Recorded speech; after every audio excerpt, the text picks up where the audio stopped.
This is lecture 19 of financial econometrics, and in this video we are going to understand the issue of autocorrelation. Moving towards the contents, in our introductory video of regression and assumption, we discussed what autocorrelation is. It is the correlation between the error term at different time periods. So for example, the error term at time t is correlated with error term at time t minus 1, then we would say that there is an issue of correlation. Remember, in multicollinearity we said that if two independent variables are correlated, then we have an issue of multicollinearity. But in autocorrelation we are not talking about independent variables, rather we are talking about the error term. So if the error terms are by themselves correlated, then we have an issue of autocorrelation. This is what we also call serial correlation. Then we are going to see what are the consequences, as in previous videos and the video previous than that one. In heteroscedasticity and multicollinearity, the pattern is similar. We understand the concept, the issue, the violation of the assumption, what issue would it create. Then we see how do we test that specific issue, whether that issue exists or not, and then we have the remedies that we can apply. So starting with autocorrelation, symbolically we say when the expected value of mu I and mu j is equal to 0 and I is not equal to j, then that simply means that if two error terms are their correlation is 0, that means they are not correlated, then we say that we do not have autocorrelation, so we would say no autocorrelation, right?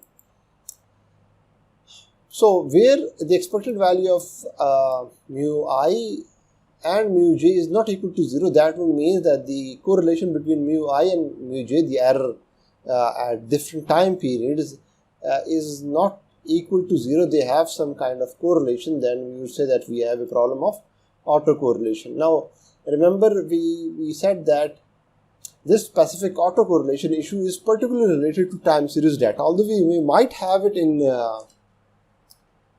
in cross-sectional data, what we call spatial correlation, but that is quite rare. Normally we would see this issue in time series when we have the aspect of time in our data. We also call this serial correlation or autocorrelation. Now, what are the reasons of autocorrelation? First is if we had some kind of omitted variables in our regression model. So when we are talking about time series data, then we are talking about the variables that have some kind of persistency over time. So let's say if we talk about the GDP, so if it is increasing, it might be increasing for last few quarters. So there is a persistent trend in, let's say, GDP, right? If this was the variable that we should have included in our model, but we didn't, that is, we omitted this explanatory variable, then what would happen? Its effect would go into the error term. Now, if its effect would go into the error term, then you would see that the error term might also have some kind of persistency, some kind of a trend in the error term, and that trend is generated because of this omitted variable.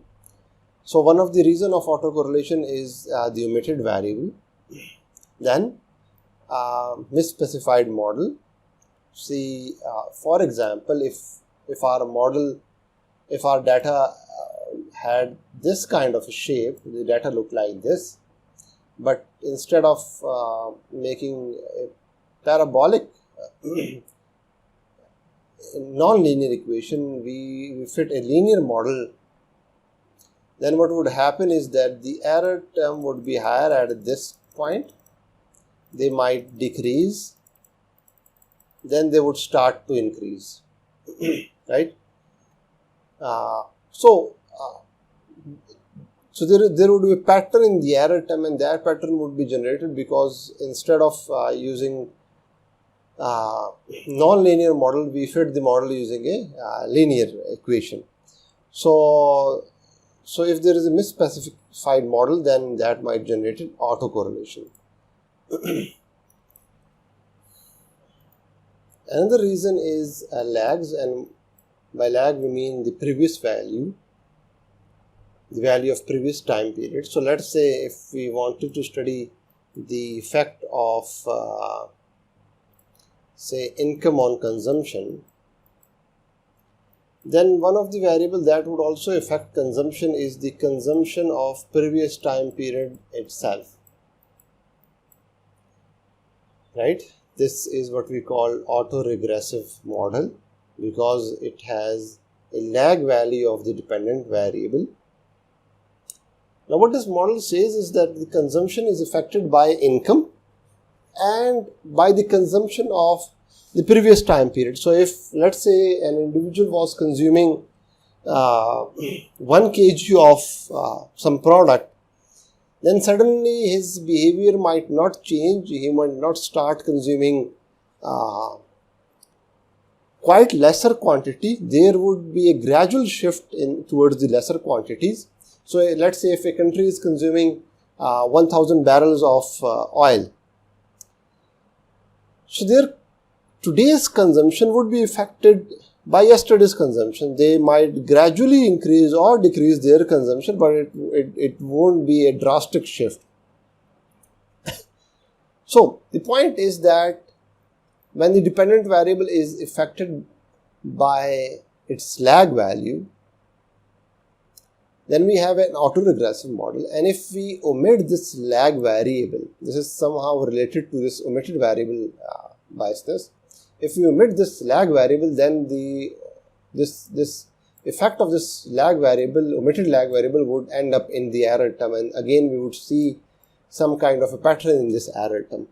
So including lag where it is mandated to include them would not generate autocorrelation. And lastly, due to interpolation, what happens is that if we have some kind of a data where, say for example, we have monthly data, and from that monthly data we have generated an yearly data, so there would be some kind of a smoothness in the data. Or say for example, we had GDP data of 10 countries from 2000 to 2010, and for a few years, there was a country for a few years whose GDP was not available. So what we did, we interpolated the data. It is a technique that is used to fill the missing values. So by doing that, we generated the issue of autocorrelation. So how do we detect autocorrelation? We can either use the graphical method, Durham-Watson test, or the Bruce-Pagan LM test. So starting with the graphical method, what we can do, as we saw in the case of heteroscedasticity, what we can do, we can plot a residual, we can draw a residual plot of the error term over time. So if there is some kind of a pattern in the error term, so in this case it is positively correlated, and in this case it is negatively correlated. So if there is some kind of pattern in the error term, then we might conclude that there is the issue of correlation. But it isn't a statistical test. So if we wanted to apply a statistical test, then one of the statistical tests that we have is Durham-Watson. So how do we, although this test can be applied easily using statistical package, but it is always fruitful to have an idea of what is the process that is being applied. So we first run the regression and capture the error term, then we calculate the Durham-Watson statistics using this formula, which is summarized here. So it is the sum of error term minus the previous error term, we take the square, we sum them all up, divided by the sum of error squares. It would give us a Durbin-Watson statistics. So once we have the Durbin-Watson statistics, then what we need to do is, if that value is around 2, then we would say that there is no autocorrelation. By the way, we do not need to use this formula. We would be applying this Durbin-Watson statistic using a statistical package. In our case, it is stata. So it would just give us the number and we need to interpret this number. So if it is around 2, then we would say there is no autocorrelation. The issue of autocorrelation isn't there. If it is around 0, then we would say that there is a positive autocorrelation. If it is around 4, then there might be problem of a negative autocorrelation. But you would have noticed that we are saying around. So what do you mean by around? Should it be between 1.8 and 2.2? Or should it be between 1.9 and 2.1? So we do not have an exact, we didn't give you any exact value. This is because there is a gray zone in Durbin-Watson statistics. So how it would look like, first we need to understand. So if it is, first we need to find the calculated value. It would be using the formula that we saw in previous slide. Then we are going to find the tabulated value, right? Okay. And then we are going to put those tabulated values and the calculated values in this table, and that would help us. Let's see how it looks like. Okay, so what we would do is, if we find the dn and du using the table based on the number of observation and the variable. This is how the table looks like. We have the number of variables and the number of observation. Let's say in our model we had 2 variables, independent variables, and we had 10 observations. Then our dl would be 0.70 and du would be 1.64. Now once we have dl and du, let's go back to that graph. So dl was 0.7 and du was 1.64.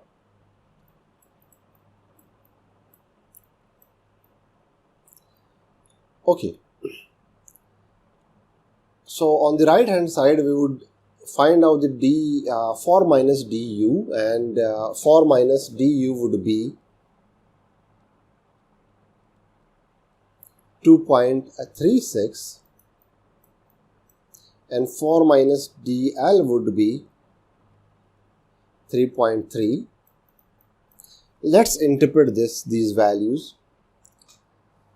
So if the calculated value from our previous formula is between 1.64 and 2.36, then we say that there is no autocorrelation. By the way, the null hypothesis of this test is that there is no autocorrelation, and the alternate is that there is autocorrelation. There is the problem of autocorrelation. So if it is between 1.65 and 2.36, then we reject the, we do not reject the null hypothesis, right? We accept the null hypothesis, and that is there is no autocorrelation. By the way, anyhow, simplified, if it is between 1.64 and 2.36, then there is no autocorrelation. If it is between 0 and 0.7, then there is positive autocorrelation. If it is between 3.3 and 4, then we have negative autocorrelation. And then there is this zone of indecisiveness. Right? These two zones between 2.36 and 3.3, we do not know whether there is positive autocorrelation, negative autocorrelation, or whether there is autocorrelation or not. This is where the Durbin-Watson test starts to fail. If the value is between 0.70 and 1.64, then again we cannot conclude whether there is the issue of autocorrelation or not. So let me summarize this. We find the Durbin-Watson statistics. In our case, our statistical package would give us, then we find the tabulated values, we can decide on the basis of this table whether there is autocorrelation or not. And then there is this no conclusion zone. Okay, this is where the second test comes up, which is called Godfrey test or LM test, Lagrange multiplier test. The procedure behind, again, this test, we are not going to perform this test manually. The statistical package would give us the values, but just to give you an idea what is the procedure that is being applied behind the scene. We run the original regression, we find the error term, then we run another regression by taking the error term as dependent variable and time, and the lag of error term as independent variable. So if the R square of the second auxiliary regression is higher, then there is a problem of autocorrelation. That if the R square is higher, then that means the time variable is explaining the error term. The error term is being explained, right? Again, the null hypothesis is no autocorrelation. So if the p-value is less than 0.05 of this Godfrey test, if it is p-value is less than 0.05, then we have a problem of autocorrelation. So imagine if the value turned out to be 0.25, which is greater than 0.05, then we do not have any issue of autocorrelation. There is no autocorrelation. What are the remedies that we can apply? First, as we saw that autocorrelation can be generated because of omitted variables, so we need to find that omitted variable and include that in the model. If there is the functional form issue, then we need to correct the functional form. And this is what we have seen in the heteroscedasticity case, that there is an option of robust or new standard error. What we do is we somehow correct the standard error, we adjust the standard errors, because we know that the basic issue with autocorrelation is that the standard errors are inflated, right? Standard errors are high, our t-stats, our p-value turn out to be insignificant. So what we can do is we can somehow adjust the standard error so that they are no more inflated. This is where this new best or robust standard error would come in. We just need to check the option in our statistical package of robust standard error, and it would give us the correct standard errors. Or lastly, we can apply another technique, which is generalized different equation. And this is what we are going to discuss in some other lecture. So for now, we have understood what autocorrelation is, what are the reasons and how do we test it, what are the remedies. Next, what we are going to do is we are going to move towards our statistical package, and we are going to see apply all these assumptions. We are going to test all these assumptions using the statistical package.